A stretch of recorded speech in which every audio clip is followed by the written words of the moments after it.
Prijavi se i ti na sljedeći marketing meetup na web adresi meetup.com/marketingcroatia. Kada najavimo sljedeći meetup, jednostavno će ti doći na email pozivnica, sve što trebaš je kliknuti da dolaziš i to je to. Vidimo se.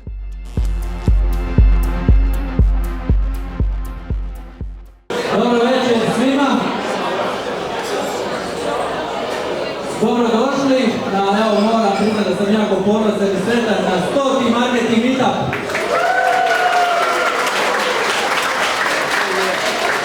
Evo, 100 puta se već družimo 11,5 godina. Puno vas je tu, vidim, koji ste prvi put jer sam vidio po prijavama da nam se puno ljudi prijavilo od prošlog puta, novih koji do sad nisu bili. Uglavnom, marketing meetup se održava jednom mjesečno, osim u ljetnim mjesecima. Uvijek se održava ovako u neformalnim prostorima i moto meetupa je education, networking i fun. Znači imamo neki edukativni dio, ali iza toga i prije toga možda se do sada doživjeli jako puno networkinga i druženja i naravno puno zabave. 100. put se održava, marketing meetup je pokrenuo moj kolega Petar Bogdan, pa vas molim jedan pljesak za Petra.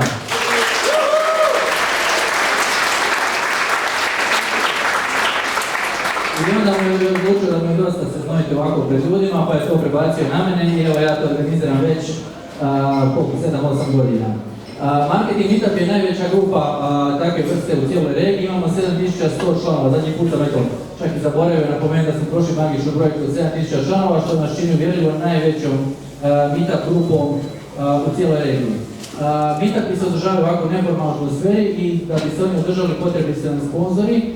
I večeras imamo 2 sponzora koji su nas odlučili podržati i ja bih zamolio da nam se oni obrate. Prvi sponzor je firma BTN.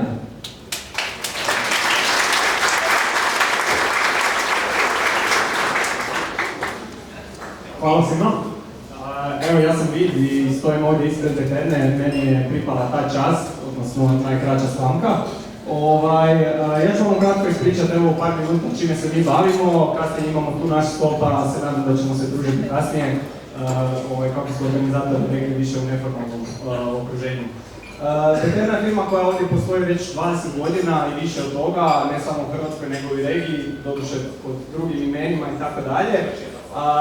I primarno nekako naš cilj je uvijek bio da klijentima pomognemo u optimizaciji svojih procesa, u digitalizaciji, u unapređenju odnosa s korisnicima i na kraju dana u nekoj široj slici u postizanju održivog rasta.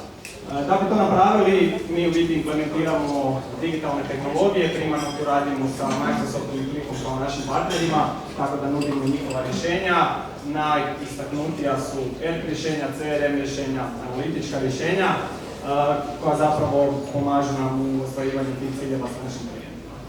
Evo, s obzirom da je ovo nekako cijelo u domeni marketinga, spomenuo bi naš CRM sustav.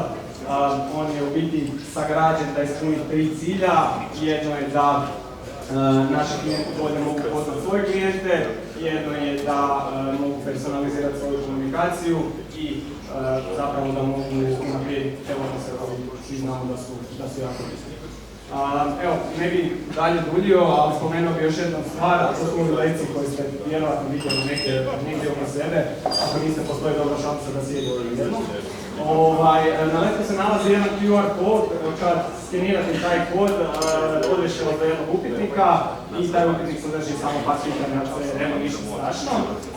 Ali evo, postoji puno nekakvih zlatnih pravila oko odnosa s klijentima, siguran sam da je sve vi znate. Jedno od tih zlatnih pravila je da nikad ne obećate nešto što ne možete ispuniti. Pa ću ja ovim putem nešto i obećat. Sad se vas nam tu marker od tipa neće ubit.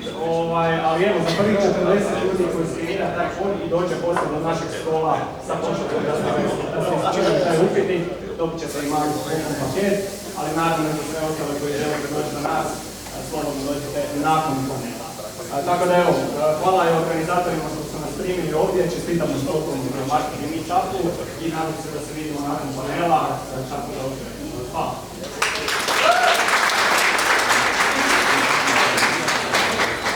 Hvala drugi Veterna i naš drugi sponsor je Soter Para.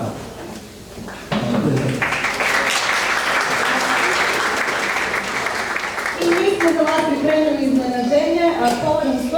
marketing meetupa ja ću držati jedno kratko predavanje o fiskalizaciji 2.0, tako da svi sve znate o e-računima, može? Šalim se. Hvala puno što ste nas primili danas ovako, dolazim iz firme koja već 11 godina radi primarno sa mikro i malim poduzetnicima. I dugi niz godina, sad nas je 100-tinjak zaposlenika, razvijamo software. Interno smo ga razvijali, davali smo ga na korištenje našim klijentima kako bi mogli voditi poslovanje, voditi firmu i sve one dosadne stvari. Malo prije mi je neko rekao, ne želim imati bruto bilancu, želim 3 grafa i da mi to bude prva stvar. To radimo. I sad su se dogodile dvije fantastične stvari. Prvo, stupila je na snagu, koja stupit će na snagu ova zakonska obaveza od 1.1. što nam zapravo pruža odličnu priliku da vam svima pogodimo taj software po najpovoljnijoj cijeni na tržištu i najjednostavnije stvari, da smo ga radili za sebe, ne za neke sreće. I druga sjajna stvar je to što je to prepoznalo i toliko klijenata i jedna velika investicijski fond koji im je odlučio dati novce tako da možemo biti sponzor ovog predivnog eventa. Ljudi živjeli, želim vam super provod, odite na para.hr kada zagusti tamo negdje krajem 12. mjeseca. Hvala!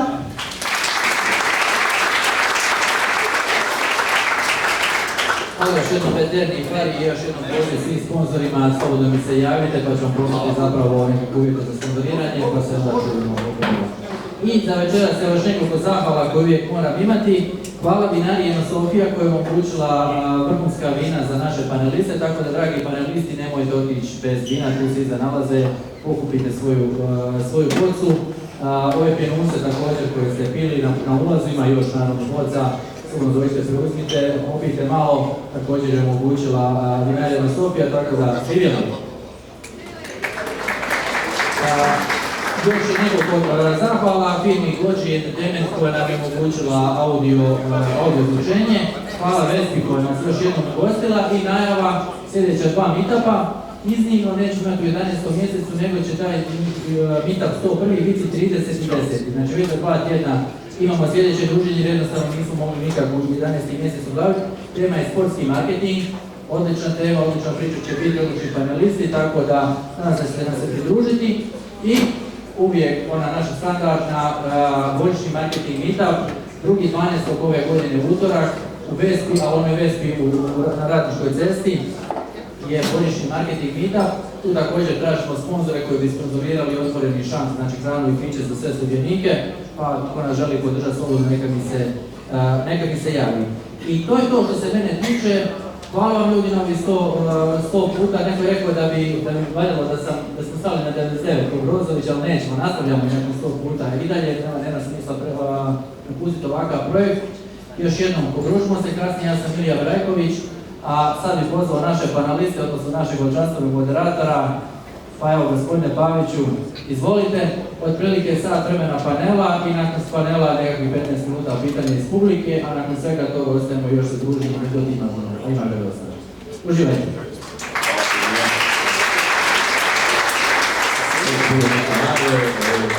Dragi kolege i veliki prijatelji, da mi se pridruže redom Davor Bruketa, Nikola Vrdoljak, Luka Bivoković, Mario Lović.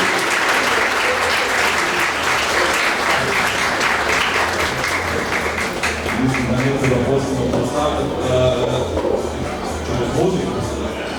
mislim možemo poslušati. Mislim da neću posebno predstavljati svakog od njih, čitali se na najavama tko su, što su i kakve karijere imaju svaki od njih.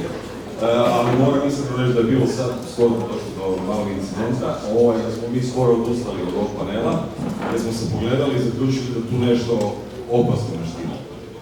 Pa to je točno.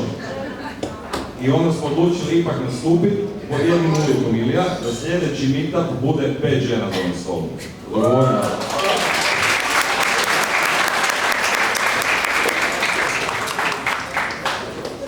Isto tako, uvodno, mislim da je, u samom nazivu panela je bilo da malo pričamo kako je taj marketing izgledao možda prije, ne znam, 10, 15 ili 20 godina.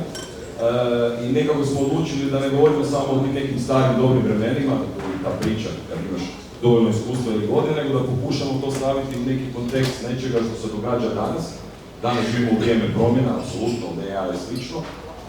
I mislimo da možda ta neka mudrost koju ovi ljudi ovdje predstavljaju, iskustvo i uspjesi, mogu nam svima pomoći da zaključimo što će nas dočekati sljedeće godine, sljedećih 5 ili slično.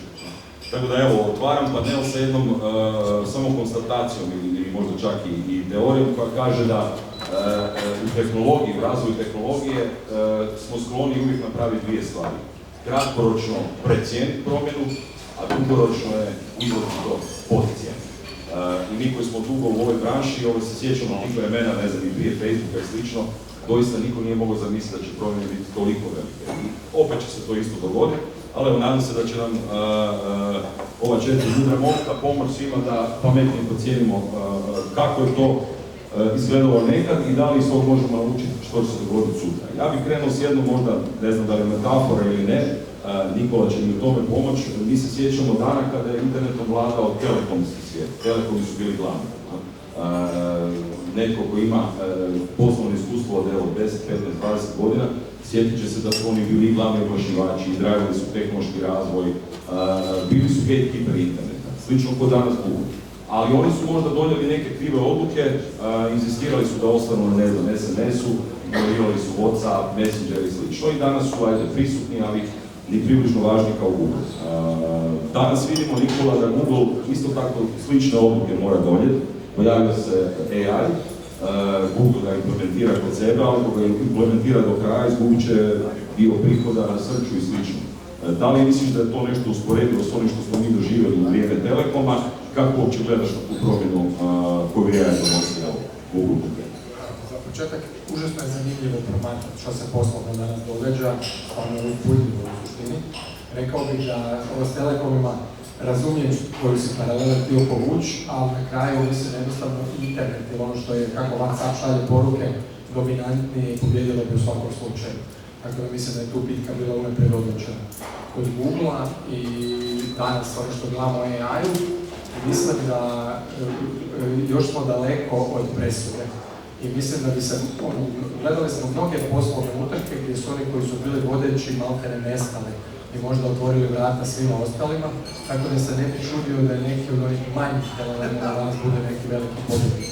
Ili možda na nekom drugom levelu skroz, ako se komodificiraju LLM-ovi na aplikativnom nivou mogu se pobjednici.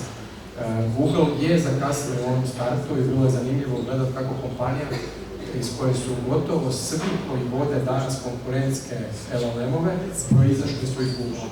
I uvijek je bilo zanimljivo promatrati kako se to jednom Google dogodilo. Jer Google je, rekla bi, najpametnije okruženje u kojem možeš biti. I uvijek je tome težio i bio je spreman to platiti. Ali mislim da od te prve pogreške i tog šoka koji su doživjeli sa ChatGPT-em, da oni sustižu i da taj njihov način distribucije, to jest integriranja LLM-a, to jest AI u apsolutno sve proizvode, uopće nije loša strategija. I tako da imamo taj jedan potpuno, ne mogu nazvati, B2C pristup, jednog operativnog, gdje ChatGPT pokušava biti ulaz u apsolutno sve, on pokušava biti vaš ulaz u internet, Google koji će to distribuirati u apsolutno sve proizvode i naravno probati search zadržati koliko ide, jer ima tu još prostor koliko... Govorimo o tome da su, recimo, ChatGPT, OpenAI i Google direktni konkurenti sad, ili tako? Apsolutno, apsolutno. Ali mislim da postoji igrač kojeg svi gledamo kako kasni, ali u biti i dalje ima potencijalnu pobjedničku poziciju, to je Apple. Jer ako ChatGPT ne izađe, to je OpenAI, sa nekim uređajem zbog kojeg su uzeli John Ivey-a, koji će zamijeniti ovo je i dalje vaš ulaz u internet. Koliko god mi to gledali digitalno, ali ti trebaš neki hardware da uđeš na to.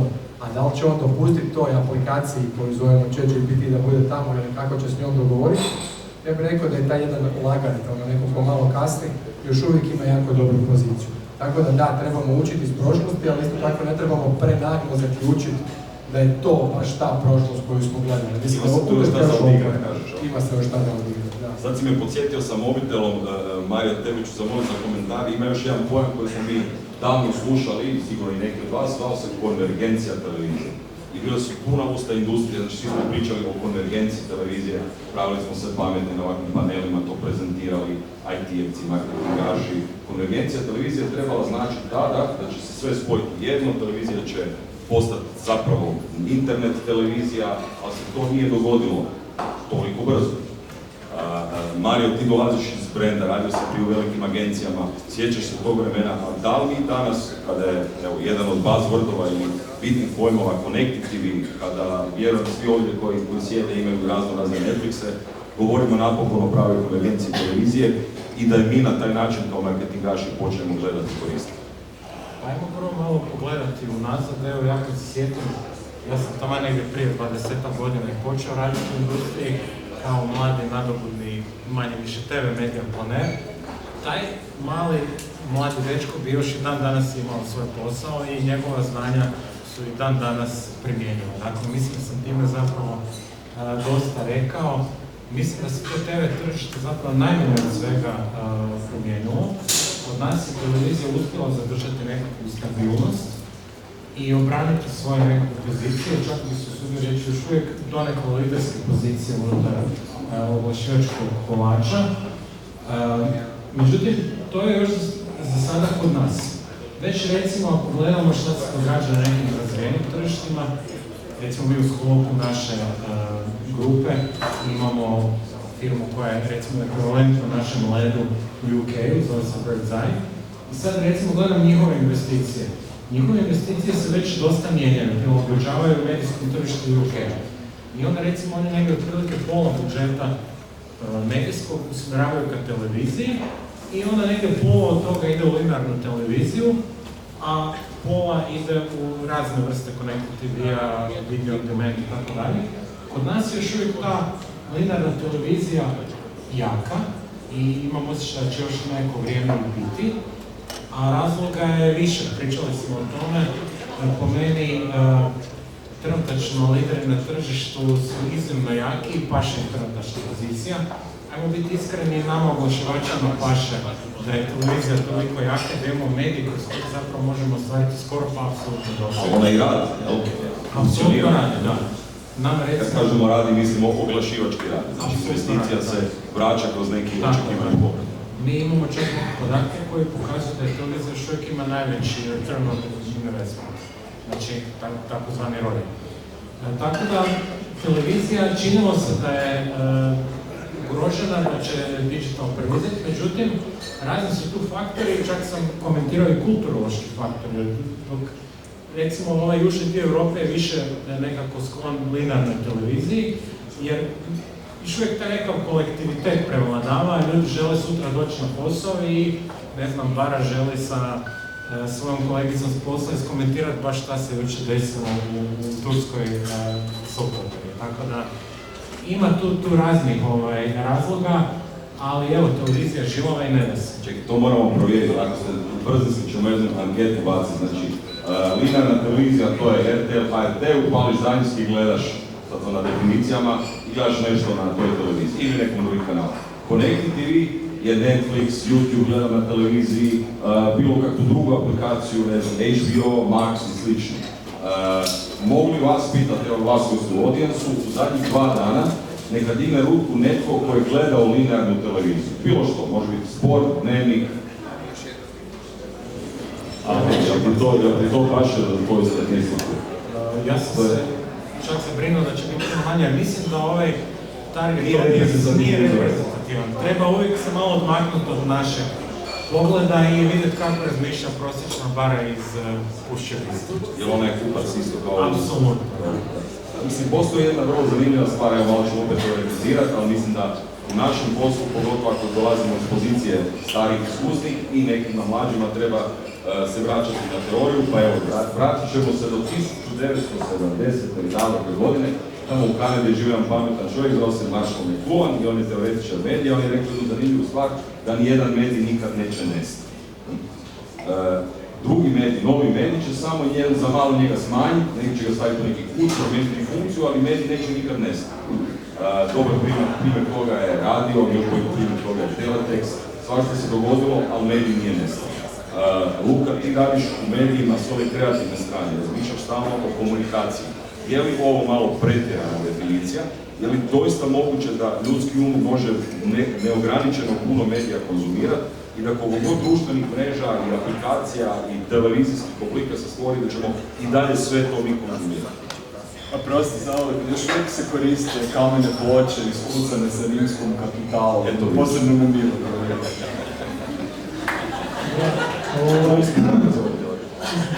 Samo digresija na ovom prijašnje, mislim da je podatak iz Amerike bio sad nedavno da je preko 50% YouTube-a se gleda naše televizije. Znači, to je, kada je to bio što televizije, gleda YouTube na televiziji. I to je konektivivi. Da, ali to već koliko to namijenja, da gledamo sa strane oglašivača, način nije se jedan oglas na YouTube, ne znam, na kompu ili na iPadu na televiziji.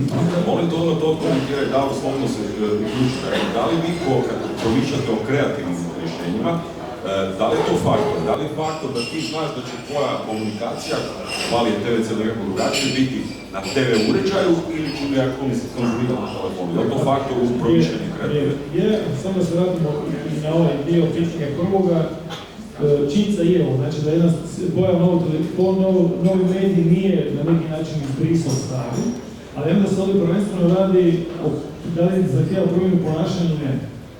Recimo, primjer, radi i dalje ostao, jer je slušaš, ne znam, doma kuhaš, upaličeš šalje, znači to je pasivni medij, neko razvoziš u autu, ok, stavit ćeš možda Spotify, neko će staviti radio, opet slušaš, opet to pasivna stvar. Možda se na poslu, neko će uključiti radio da mu radi tako. Ali šta recimo, ti dolazi do jače konvergencije, a pogledaš da ti vraća sa tiskom. Časopisi, praktički nešto, mislim, 90.000 časopisi razvijali, to je bilo nevjerojatno oglašavanje, oglasi, cijene oglasa i tako, mislim, to se zna bolje od mene. I pogledamo gdje je to danas, zašto? Zato jer jednostavno ta potreba za tim djelom se preselila, znači tableti, mobiteli, kompjuteri, odnosno portali su preuzeli zapravo funkciju, na neki način funkciju tiska. Tako da taj tisak s jedne strane, odnosno kvanta ponašanja je isto, samo se preselila drugi medij, ali potreba je ostala isto, samo s te strane. Oprosti, odmah anketa. Koju zadnja 2 dana pročitao časopis ili magazin? Ovo je gore od televizije, ali... Tako da s te strane sigurno se događaju promjene, mislim zašto ja ovo dalje valja, ne znam. To je jednostavno pasivno, znači što god je pasivno, na neki način je zapravo i što je pasivno i praktički ne inveda ti prostor, na neki način funkcionira. Zašto ti voziš u auto, gledaš billboard i što se treba, znači to u principu funkcionira. Znači to će funkcionirati dalje. Osim kad je bila korona pa su ljudi bili doma pa nisu se vozili, pa onda je to bio problem. Znači nije bio efikasan vezan. S te strane ovo sigurno funkcionira. S druge strane, vezano uz konzumaciju medija, ajmo se vratiti možda na konzumaciju advertising, nešto tako, ako to recimo dio teme.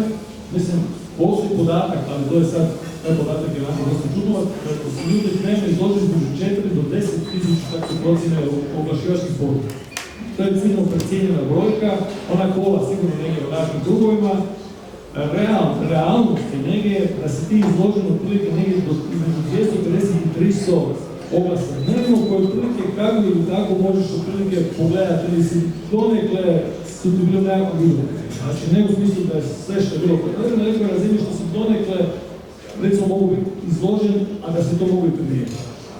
Postavlja se pitanje znači koliko toga ljudi zapravo zapamte. Imaš neki koji kažu da ljudi da ih pitaš šta su vidjeli danas od oglasa ili jučer, nema se jedno. Znači mi ovdje govorimo o izloženosti od 250-300, i mi ovdje govorimo znači o smislu samog dosjećanja da se praktički aktivno na bilo kojoj razini, ne govorimo o dosjećanju u smislu pomoć, nego onako da ga pitaš iz glave, u nekom to postojanju je to prvo izlazi s to malo. Samo reći, znači konkurencija u tom dijelu je ogromna, to stvara ogroman pritisak na kreativu sigurno, znači kreativa s te strane mora uzeti obzir ovo što mi govorimo, znači da vi jednostavno imate to što imate ispred sebe, imate ljude koji namjeni za njima oglasi, to će nići, znači ljudi to čitaju, ljudi gledaju bilo šta zbog oglasa ne hoće ih namjerno zapravo preskočiti, prema tome to je druga varijanta. Vi jednostavno morate naći način na koji način da vaš oglas, ili što god bi zapravo komunicirali, nađe neki put unutar tog okruženja koje se treba oglasiti. Ali čekaj, ako slušamo one koji najviše znaju o tome, to su sigurno oni koji najviše zaražuju, to su Google i Meta, i evo, mlađe generacije žive na i od te dvije platforme. Oni kažu samo ubacite domenu, taj proizvod se zove PMax na Google, ili evo Zuckerberg je neki dan izjavio da i oni planiraju otići toliko daleko da nema više potrebe za kreativom, nema više potrebe za ničim, samo daš pare i daš svoju domenu. I sve će biti riješeno. Gdje je u tome komunikacija, gdje je u tome brand hour, je to vrijeme gdje više nećemo biti potrebni ili kreativa ili brandovi ne postoje? Ma, kaj ne postojali, kaj ne. Znači, storytelling je elementaran ljudski alat kojim se međusobno koordiniraju ljudi koji se ne poznaju, rekao je Harari koji će nalazi u Zagreb za idući tjedan.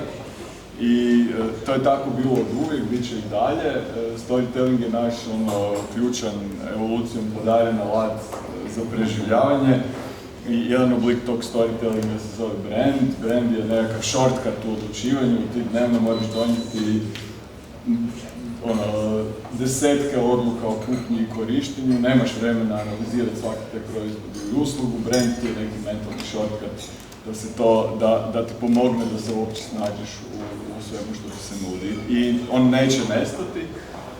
To o čemu ti pričaš su neki performance alati koji su postojali do sada, sad su još malo nabrijaniji, iako je Alibaba, mislim ako se dobro sjećam, negdje 2018.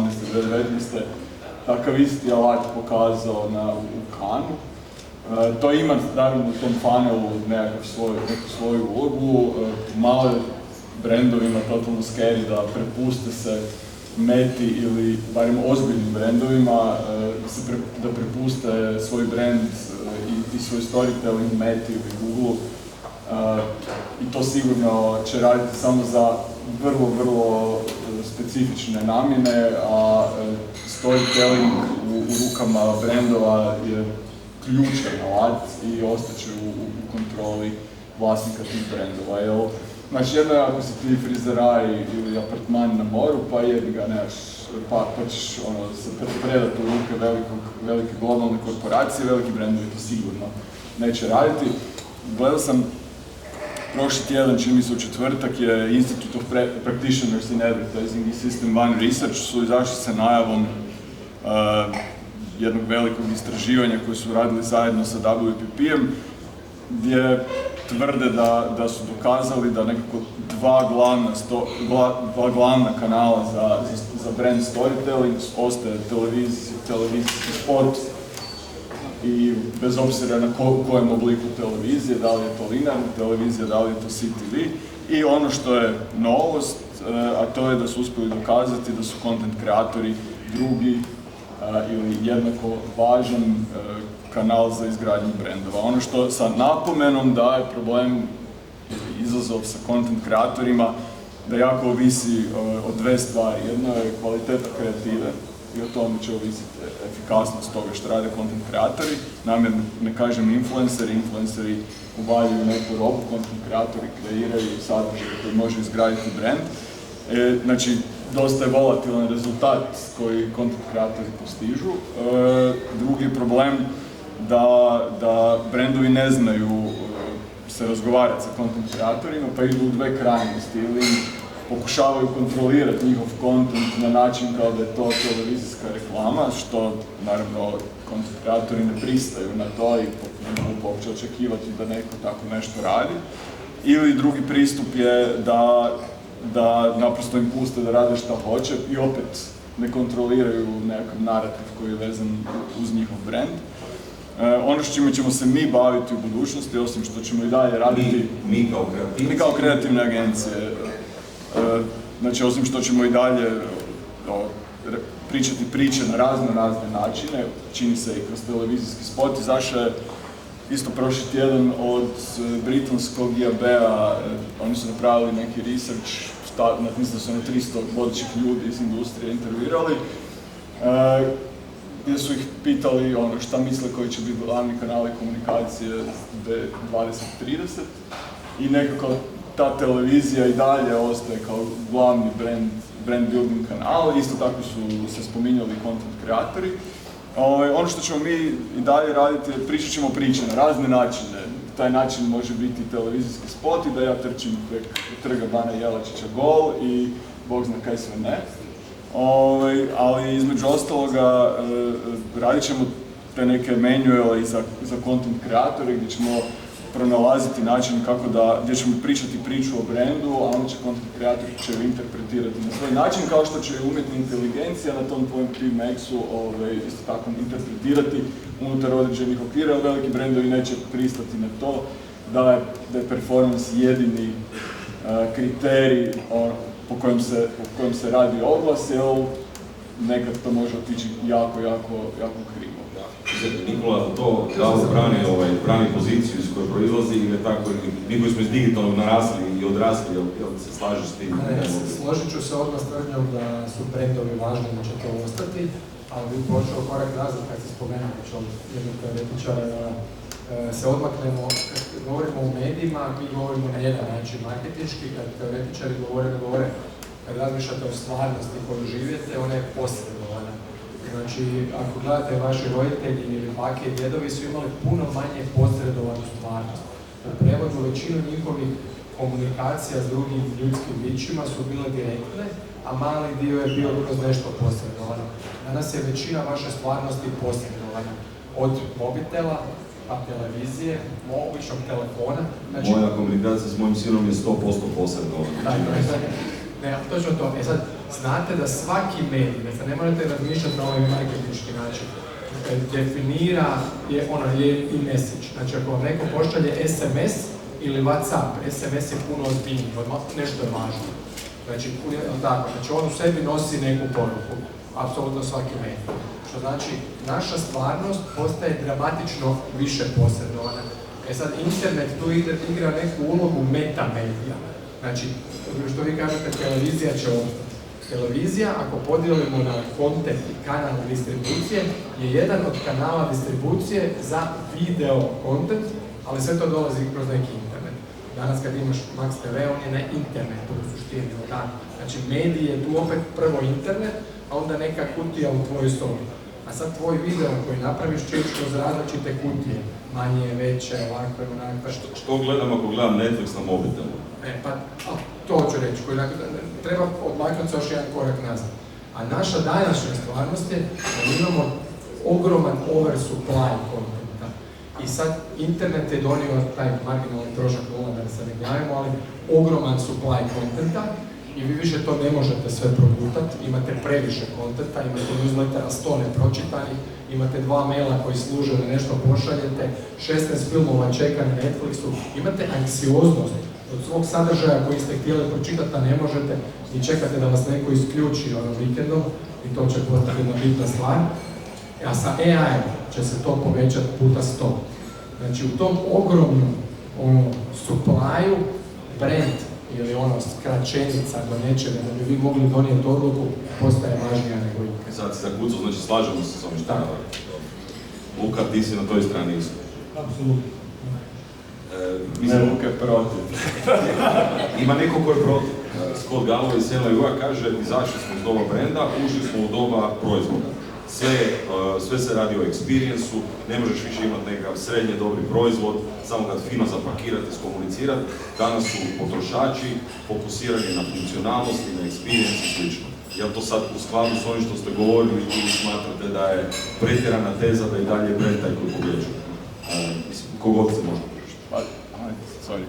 Pa, mislim da ovako, ovo što je Scott rekao, mislim, s jedne strane naravno stoji za neki dio brendova, možda u nekim kategorijama, za dobar dio brendova i dalje ne stoji. Znači, primjer, a vraćam se na ovo što je spominjao Davor, recimo Nike. Znači, Nike je od 2020. nedavno promijenio CEO, znači 2020. imao novog CEO-a koji je došao iz, mislim da je konzultantski biznis, sve prebacio na performance. Znači, Nike je isključio se iz brand kampanji, isključio se iz storytellinga, isključio je čak retailere, išao je znači direktno na konzumera i praktički napravio ogromne štete za brand,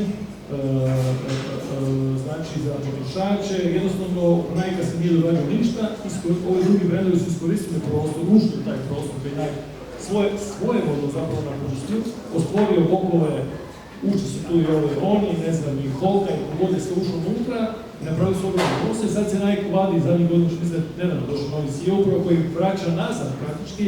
Vidimo od prošle olimpijade iz Pariza krenulo je ponovo vraćanje lagano nazad na stare Nike-ove zapravo dane i upravo taj storytelling, što je spominjao Davor, long-term storytelling, brand building, upravo ono što onda na kraju krava generira ovo da ti ideš tražiti, da ideš gledati, da si prisutan. Znači nije obrnuto. Znači performance na kraju krava ni click-through rate nije, uopće nema skoro pa nikakve veze sa problemom. Čak je na neki način, kaže da to više vanity check, a manje zapravo realnost snage izgradnje brenda. Samo je long term, odnosno dugoročna izgradnja brenda nekakav uspjeh zapravo za uspjeh, a ovo da se vratimo na Scotta, djelomično u pravu, a mislim da je djelomično u pravu iz razloga i to vidimo na svim, ako uzmemo bilo koji veliki brendovi u FMCG-u koji su harali recimo 80-ih, 90-ih recimo kod nas, oni svi zapravo gube svoje udjele, više manje, više manje, okej, gube svoje udjele, ne, samo ću reći, gube svoje udjele, kojih tu najviše zapravo uzimaju retail brendovi. Zašto? Zato jer, znači, retail brendovi ne grade nikakve, znači, u tom smislu nema velikih emocija, nema ovoga, nema onoga, ali s druge strane, znači, grade na nečemu što je to donekle, ima neko povjerenje prema retailu koji imaš, znači imaš neko donekle sigurnost da to dođeš. Ali to je opet brand, zar ne? Ne, je, ali nemamo ovaj emocionalni dio koji to hoće, znači da hoće da se djelomično slaži sa sportom, samo ove varijanti na određenim brendovima unutar nekih kategorija gdje se događa taj diminition. To je sigurno... Upravo onda okvir da danas je važnije što piše na onom product ingredients nego šta je gore na ambalaži. Ja ću samo drugu stvar. Znači, postoji, imate od 2009. izdana knjiga, zove se Baked In, zanimljivo jako za pročitati, inače napisao je Kristin iz Kristin Portland u Luski, dva su autora, inače agencija koja je harala tamo prije 15-20 godina. Zanimljiva knjiga koja govori upravo o Baked In je zapravo to da ne možeš danas izdati proizvod koji sam po sebi nema ideju zašto ga radiš. Znači, to je ono, ako je Marshall McLuhan rekao medium is the message, kaže product is the message. Znači, ti zapravo tebi proizvod posebno odvoje od poruke koju proizvod šalje. Tipa, ne znam, Patagonija. Znači, Patagonija, za oni koji znaju ili ne znaju, znači, Patagonija, cijela ideja Patagonija da zapravo je sustainable, environment friendly, sve što se koristi. To je zapravo ideja kompanije koja je sadržana, znači to nije, mislim, ja radim u agenciji, često puta vi dobijete briefove od klijenta koji vi realno, znači zašto se nešto radi, pa evo napravili smo, šta ćemo sad, pa evo vidjeti što ćemo sad. Znači, ne postoji ideja u samoj srži proizvoda, ideja sama po sebi. Puno je lakše raditi od ono po sebi. Znači, imate ovdje, znači jasno, godina, zove se Oakley, sve jasno čemu se radi. Ne trebate imati još 100 kampanji, oko toga imate na packagingu samo jasno koja je poanta brenda. Mario, iz prve ruke, ok, jasno nam je da Uber, ne znam, kao proizvod, sve je vezano uz experience i slično, ali ajmo se vratiti na konkretno, kad govorimo o marketingu koji ti radiš, Ledo, šta je sad tu, brand i dalje važan, gdje je produkt, kako nastaje uopće priča i odluka o tome što ćete komunicirati u 2025. 26. pardon.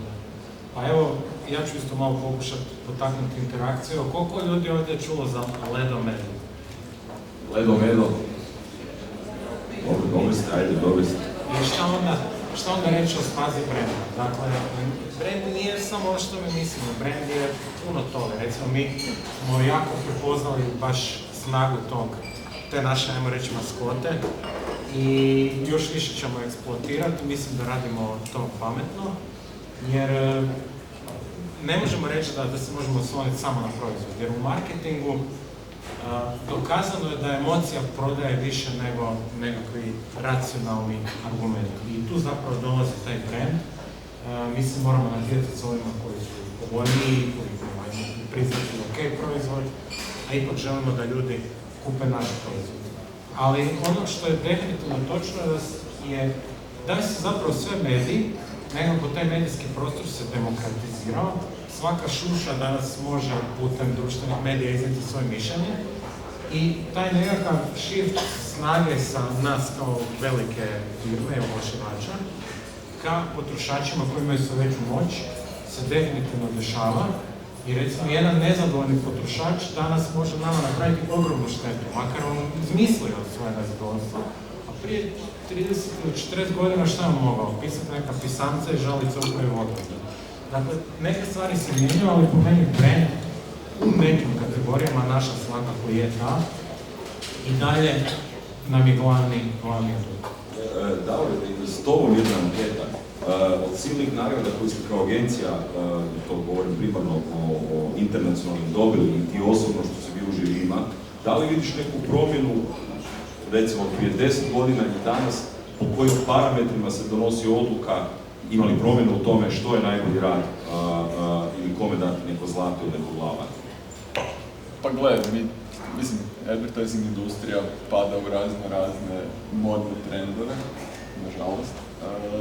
Tako da to ide u raznim smjerovima, ali čini mi se da si počeo jednu zanimljivu temu, a to je uloga proizvoda kao komunikacijskog alata. I nekako mi se čini da svaki čovjek, svaka kompanija, svaki brand ima dve vrste ili bi trebao imati barem dvije vrste proizvoda u svom portfoliju. To je nešto što se zove hero proizvod. Hero proizvod služi da se probije kroz komunikacijski plater, da te učini poznati, da ljudi pričaju o tebi, da na neki način u najboljem svjetlu ocrtava vrijednosti tvojeg brenda. I zapravo je to jedan užasno snažan komunikacijski alat i ono što je novum da kreativne agencije danas koriste taj svoj kreativni mišić ne samo za proizvodnju i oglašavanje, nego da pomognu kompanijama kreirati hero proizvode koji služe da se probiju kroz komunikacijski plater i koji im pomažu da jednom kad čujete za njih prodaju i svoje generičke proizvode koji su možda i puno profitabilniji od tog hero proizvoda. Meni je recimo najekstremniji primjer toga je Rimčev najbrži električni hiperautomobil na svijetu. Mi smo godinama mislili da čovjek proizvodi najbrže električne automobile na svijetu, dok mi smo jednom trenu shvatili da je to njegov hero proizvod zbog kojeg on radi puno veći i puno profitabilniji, ali možda komunikacijski puno manje seksi biznis. I ja mislim da svaki čovjek treba zamisliti što je njegov hero proizvod, zbog čega će postati poznat, po čemu je jedinstven, da bi zapravo mogao prodavati svoje možda više generičke. Svaki pojedinac je brand sam za sebe. Pa, apsolutno. I mi danas, recimo, pokušavamo to neko komunikacijsko znanje utočiti za naše klijente u njihove proizvode i usluge da bi zapravo povećali efikasnost oglašavanja i pokušavamo se zapravo uključiti u proces research and developmenta u nekoj najranijoj fazi da ugradimo taj komunikacijski čip. Jel' vam dozvoljavaju klijenti? Pa kako gdje, međutim, kad to uspije, nije to ni jednostavno i sporo jer nekad traje godinama, ali zapravo kad uspije je krajnje lukrativno jer puno je lakše pričati priču kroz proizvod ili uslugu koji imaju neke specifičnosti i probijaju se sami od sebe kroz komunikacijski plater. Pa evo da bi se referirao na Scott Gallowaya, sve što je on rekao je dio brenda. User experience je dio brenda. Ako imaš savršen user experience, to je dio toga brenda u suštini. Ali htio bi se vratiti opet korak nazad da bi malo šire. Simon Sinek je kako se čita, reći on rekao kako vidiš nekog u BMW-u za velika. To mi je užasno zabavno i ostalo kao svaki proizvod auto ima funkcionalnu vrijednost i emocionalnu. Funkcionalno dođeš od točke A do točke B. Svaki auto, ili bar većina ti može to uraditi, ali ti kroz taj brand gradiš nekako svoj brand, tako znači rješavaš neko emocionalno stanje, pa on za BMW ima određene tvrdnje, neću sad napadati vlasnike BMW-a. Ali kad razmišljamo opet o ljudskom društvu, mi imamo određene funkcionalne stvari koje smo morali riješiti, moramo jest, moramo spavati, moramo se zaštititi. I kad gledate kroz povijest što više funkcionalnih stvari rješavamo, više se bacamo na drugi dio ekonomije koji je onaj simbolički. Znači onaj gdje se razlikujemo međusobno. Sad, da li je to seksualno natjecanje ili smo mi bića koja trebamo da neko nas svjedoči. Kažem, mi smo bića koja treba da neko pričati svoje priče. Jer kako god ćete to gledati, ovo antropološki ili kako god, ali sve više smo na toj strani ekonomije. I kad pogledate, sve više stvari je u biti služi tome da se mi nekako razlikujemo. U prevodu da nam pomognu kreirati naš vlastiti brend. U prevodu su brendovi. I sad, pošto smo riješili toliko funkcionalnih stvari i nastavit ćemo ih rješavati, to neće biti jeftinije, ja mogu samo zamisliti da će brenda biti puno više, a ne puno manje. Čak je to tako. Apsolutno. Lijepo za kraj. Ljudi moji, vi koji ste mlađi morate još nešto trčati, ovi dečki će još neko vrijeme drmati po tržištu. Hvala vam, nadam se da smo bili interesantni, da ste barem nešto naučili, ali da su čaše prazne, pa moramo završiti prošlo je sat vremena ovako. Hvala.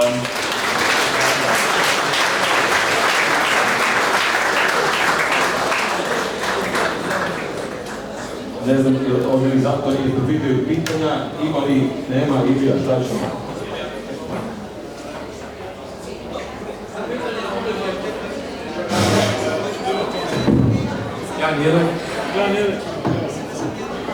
Evo Jan ima pitanje.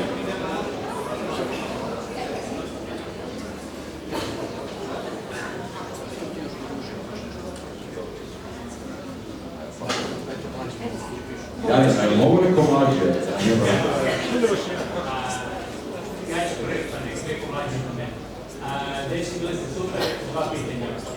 Jedno pitanje je da li mislite da do sada smo svi ovdje donosili 100% odluka u svojim okolinama, svakodnevima u životu. Da li mislite da ćemo za 10 godina isto tako donositi 100% odluka u vlastitim okolinama ili će nam neko pomagati oko toga, s obzirom da bi to moglo utjecati kako će da će biti trend. Drugo pitanje je vrlo praktično, da li se neko od vas igra sa fine-tuningom AI-a u kontekstu komunikacije s brandovima ili kako bi brand komunicirao s korisnicima? Hvala. Mislim da, evo, koliko god hoće, dakle, ovo je zanimljivo pitanje. Koliko odluka donosimo danas samostalno u kuhinji, a što će biti za koju godinu hoćemo li donositi vlastite odluke ili će to biti AI asistent, čini se da u tom smjeru. Mislim da nema dileme, ovo što su već pričali, da smo izloženi 200, 300, već koliko poruka, to postaje definitivno preopterećujuće za nas i sigurno da će postojati nekakvi alati koji će nekakav dio tog razmišljanja za nas raščistiti i odraditi, ne bi naši partneri ili kako bi već nazvati i to zapravo vrlo brzo je se sve teže snaći u džungli svih mogućih poruka. Znači to je pozitivna stvar, ili? Bilo nešto vezano za neke pametne frižidere koji ne prepoznaju po kamerama šta ima, šta nema, šta imaš i kupuješ, pa ti stavljaju. Gdje je to, jel? Pa ti naručuju zapravo, pa ti naručuju automatski kad nešto nestane zapravo. I znaju šta jedeš, šta je pod brendom. Samo opet, to je. Evo ja, super pitanje, baš super pitanje, točno. Mislim da je to ključno za ono što se bavimo. Ja sam siguran da će nekakvi alati, toolovi ili whatever potpomognuti AI donositi gomilu odluka za nas. Ali isto tako sam siguran da mi i dalje moramo izgraditi neki vlastiti brand i samom sebi i društvu oko nas.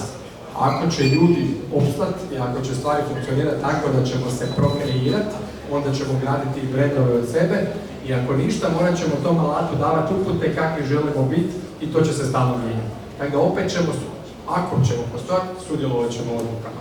Ako nećemo, onda smo u matricu, ležimo u onim komorama i neko nas, tako ja sam uvjeren da i dalje sudjelujemo u odlukama, samo je to nekako izvršavanje. To su ono dva modela AI, da li nas AI zamjenjuje ili AI postaje naš tool. I mislim da se sad velike kompanije svrstavaju u dva tabora kako percipiraju AI ili LLM ili šta god. Ja sam ovome gdje to je još jedan tool. Mi već sad... Kažem, sve ovisi o tome zapravo čemu želiš posvetiti svoj partner svoje vrijeme. Recimo, mene apsolutno ne zanima moda i meni je ono, sidi sa bijela košla, je to super, samo mi šalje toga kad se ovo potroši, kuca, šalje mi ovo. Ali postoje neke druge stvari gdje ja želim biti više involviran. Evo, možda je to nekakav. Ovo su ono što se već sad dešava, mi već sad pokušavamo dobiti vidljivost naših brendova na LLM-ovima, odnosno da budemo nekakav prvi izbor LLM-a i filtramo sajtove sa raznim informacijama. Tu će sigurno biti jako puno manipulacija i AI protiv AI-a i naprosto će ljudi, vidit ćemo u kom smjeru će to ići i do koje mjere će ljudi vjerovati zapravo izborima njihovih AI asistenta. A ja mislim da u svakom slučaju za bilo šta što uključuje bilo kakav emotivni involvement, bilo kakva odluka o korištenju i dalje će brand biti ključni shortcut. Evo još jedno pitanje od Udesa. Još jedno, bili ste izvrsni, naravno. Pitanje je vezano uz onaj početak o linear TV, non-linear TV, važnosti televizije općenito. Pitanje je zapravo da li će AI napraviti ono što je Pixar napravio u filmu, možda na većoj skali. Da li se moramo više okrenuti korištenju AI u smislu iskoristivosti u kreativi a odmaknuti se od skupe produkcije videa koja je karakteristična za televiziju. Odnosno, postoji, ajmo reći, jedan osjećaj sa strane korisnika da je skupa produkcija TV spotova zapravo razlog zašto agencije vole televiziju, jer tu su statisti, tu su setovi, tu su kamere, specijalni efekti čuda. Dok sa AI-om napravite recimo za isti brand koji se drugačije zove na 2 tržišta, na 6 jezika, na 8 kontinenta, tu istu stvar daleko jeftinije. Da li će AI zapravo na kraju presuditi na televiziji jer neće biti shvatljivo? Dobro, šti. Pa, ja mislim da linearna, kao što se radio postaje podcast, tako linearna televizija možda će dobiti neku drugu formu, ali će dalje biti televizija. I generalno što se tiče upotrebi AI-a u kreativnom procesu, poslao mi je Nenad Bakić neki dan ponosno kak je u ChatGPT-u si izdizajnirao label za svoje maslinovo ulje.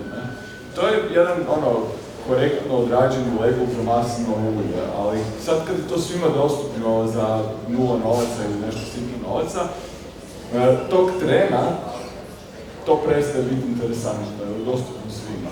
I da bi se istaknulo u tom plateru svi imamo savršenu etiketu za maslinovo ulje, tu kreće, ja ću reći ljudska glupost, ali zapravo ljudska kreativnost, koja će napraviti nešto drugo. I svi kreativci u povijesti su gradili nekako na ramenima svojih prethodnika, pa vidiš Vinci tam takove Rokio, pa onda dole nešto svoje. Mi danas, osim što analiziramo što su naši prethodnici radili po pitanju nekog problema, mi pogledamo šta je umjetna inteligencija napravila i da napravimo neke 50. I to je uvijek tako bilo i biće. Tako da, AI je super alat. Ja kad idem na posao, mi neki padne na pamet, recimo Bakićeva etiketa, mu kažem da mi to skiciraju. Nekad bi to rekao junior dizajner da mi to napravi, što je sad jedan izazov za junior dizajner, jer je to bio neki proces učenja. Ali naprosto ako je nešto dostupno svima, gubi na vrijednosti. Mislio sam na AI u vašim rukama, ne u mojih. Pitanje nije, jer samo ja bih rekao, Nikola, ti si neki dan želeo sjajan post koji uvodi i lere autorskih prava i slično, evo, komentira i to, preporučujem svima, ne znam, jeste sad na LinkedIn ili na Facebook, perfektan tekst, ne bi bilo zanimljivo, ali... Mogu prije toga samo komentar što je opet pozivam da ne gledate medije onako površno. Znači, kad govorimo o televiziji, ja bi se odmaknuo više od te kutije, nego šta ona nama ljudima znači. Pozvao bi se na ono što je Luka spomenuo, linearna televizija je kolektivni događaj, to je ključno. Uzmite ljeto kako ga doživljavaju Hrvati i ljeto kako ga doživljavaju Amerikanci. Kod nas postoji kolektivno uzbuđenje do očekivanja ljeta i kolektivno uzbuđenje kad dođemo nazad u Zagreb i sve o tome pričamo. Ako ste bili u Americi ili radili u Americi ili nešto, ovo ide na more u 4. mjesecu, ovo je 6. ovo je 8. 9. To nije zajednički događaj. Znači to je nešto experience ljeta u, ajmo reći, mediteranskoj Europi i u Americi, dva druga svijeta. Ono što ćemo mi tražiti od medija, da li će oni biti kutija ovakva, onakva, će to biti agora, neki trg, tražit ćemo kolektivno iskustvo, kao što ćemo negdje tražiti personalizirano iskustvo. Ali taj fokus tech industrije, koji mislim da je završio te potpune personalizacije, je potpuno krivo. Jer negdje želimo personalizaciju, a negdje želimo kolektivno iskustvo. Potpuno je ta diktatura potpune personalizacije kriva. Jer na kraju sjediš samo u sobi, to ne funkcionira tako. Ja ću se ipak malo vratiti opet na pitanje, pa Luka uključi se, jer ja sam panelistu moram braniti one koji pitaju, ne samo ove koji odgovaraju. Je li moguće zamisliti u kreativnoj industriji, ja ću malo uvažiti pitanje, da možda svaku 5. TV reklamu odradi u potpunosti AI i kraj priče, dobro, ne trebamo glumce i da to bude jednako dobro. Mislim da za sada je rano reći, mislim da bilo je Zora je izašla s novom verzijom, mislim da je sad odmah u Americi i vidite po TikToku izlaze videi i dosta sve već vide i to je zada jako dobro, u smislu vidit ćemo šta će se tu sve dogoditi u tom delu. Ono što je sigurno, mislim, možda se spomenuo već na početku, ako dnevno ima 3 do 5 tisuća različitog pisala kontenta, sigurno tih par tisuća kontenta nisu svi izmišljeni. Možete reći da govoru od toga sigurno možete uzeti. Znači, jednostavno, ako vi kao vreme težite tomu što je dobro rekao, da vi zapravo udarate od prosjeka, onda možete to raditi preko jedna. Znači, i baba će vjerojatno možda nećete trošiti pare na nekakav kontent koji trošite sada, koji je realno ništa ne udara bilo koji drugog prosjeka. Ali znaš kaj, s obzirom da sad 70% reklamnog bloka izgleda kao animirani kino. Ja mislim da stvarno, sigurno će tih 70% reklamnog bloka nekad budu se drkao po AI-u, ali je to benchmark, ne? Ja mogu zamisliti da AI radi sve što radimo mi i još bolje. Da li danas može, ne može. Još mislim i cijelo vrijeme naravno radimo sve što možemo da budemo on top of things. Isprobavamo sve moguće, na sve moguće načine. Još je to daleko od ono što mi trebamo. Ono što mi ćemo, ako će neko, mi ćemo biti industrija koja će prva iskoristiti sve što se može iskoristiti. Da li mogu zamisliti da kroz neko vrijeme mi nismo potrebni? Mogu. Da li će to biti, nemam pojma. Ako će da stvarno sve to moći da nešto mi radimo, pa idemo raditi nešto drugo. Stvarno zadržavati. Google je prije 15 godina rekao da agencije, kreativci više neće biti potrebni. Pa evo nas gdje jesmo, ne da nismo, ako maknem AI na stranu, vidjet ćemo što će AI donijeti, potrebni smo nego prije pojave Google. Vezano za AI, što se tiče društva, sam CEO Klarna, inače, ne znam, što je digitalna banka, tako neke. Uglavnom, Švedska, oni su izrazito napredni u korištenju AI-a, svih tehnologija koji su cijeli brendom radi na tome. Oni su objavili podatak da 50% workforce-a su zmijenili sa AI. I CEO njihov izašao vanka koji kaže da želi priznat što se to događa. Tako da, tu se sigurno valja nešto iz nečega, koliko se neke stvari znaju, ne znaju, ali opet s druge strane mislim da bilo koja upotreba je dan sad što se događa trenutno, da bi koristio AI moraš da što radiš. Znači ti ne možeš koristiti taj AI bilo da planiraš, da li radiš kao da radiš bilo šta, ako ne znaš taj posao. Mislim, previše pričamo o AI-u sada, nemamo pojma, stvarno ne znamo. Tek smo krenuli, ne znaju ni oni drugi, uzbudljivo, zanimljivo je, nekih stvari se bojimo, Evropljani se uglavnom boje, Azijati su uglavnom sretni, ali ima nešto što se zove, kako da ga prevedem, Jevonov paradoks. Znači, to je ono pitanje kad dođe nova tehnologija, da li ona zamijeni ljude ili u biti stvori još veći diment. Jer kad su došli Google i Facebook, oni su u biti omogućili, spustili su barijeru i jedanput je frizerski studio se mogao baviti marketingom, što mu je prije bilo nemoguće. Nekada se top 50 kompanija bavilo, reklamiralo na televiziji, njih 100 u novinama i to je prilike to. Kad su došli internet igrači, jedanput je svako mogao sudjelovati u svijetu marketinga. I u biti je potražnja za marketingašima dramatično porasla. I sad je pitanje sa AI-em da li će potražnja dramatično porasti. Jer mislim, cijeli svijet treba digitalizirati. Mislim, da možemo mi sad zamisliti 100 stvari ovdje koje bi se još moglo digitalizirati. Pa posla ima neograničeno. Sad taj frizerski salon koji prije nije, sad moći imati izvršno produkcijski video 30 sekundi, zna ko da ga radi, ne znam neki... Ja s tim apsolutno slažem. Još koje pitanje? Šta je pitanje? Ilija me zamolio da u nekoj struke postavi pitanje, pa je Ivica Skočić nekjer, menadžer, direktor. Pitanje je vrlo jednostavno. Ti si na našoj strani, ajde. Može. Martino sad predove sa strane. Ovo je vrhunski paneli, čestitam kolegama na fantastičnim diskusijama. Mene zanima kako ide najgluplje korporativno pitanje gdje se vidite za 10 godina. Tako i mene zanima kako ovaj panel izgleda za 10 godina sa AI. Mario Lovrić trči 100 maraton, Luka Duboković i svoje ponude tamo na Hvaru gleda more i proizvodi 1000 borcov nekog specijalnog vina. Nikola je negdje na Buškom jezeru u Livnu. Drugeta je na mjesečevoj stazi na Pagu. Kako će ovo izgledati ovdje za 10 godina? Što vi biti tu ili neki botovi?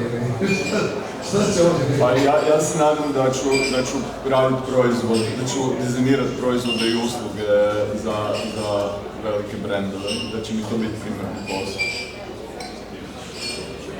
Ja planiram voziti bicikl negdje u Ameriku.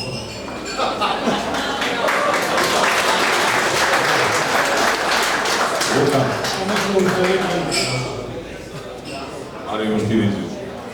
Ja mislim da naš posao nije samo nešto proizvoditi, nego i donijeti sud o nečemu, unijeti u sve to nekav integritet, biti nekakva brana lošim stvarima koji se tu pojavljuju tokom vremena, bilo da je to AI, šta god drugo. Mislim da će uloga nekakvog ljudskog rasuđivanja i dalje biti aktualna i ja se svakako u tome i dalje vidim. Evo smo mladi, evo, super. Ja moram raditi još preko 20 godina do penzije. Znači, izmislit ću se šta ću raditi, ali ću nešto raditi. Ljudi, hvala na pitanjima, pažnji i uživajte večeras.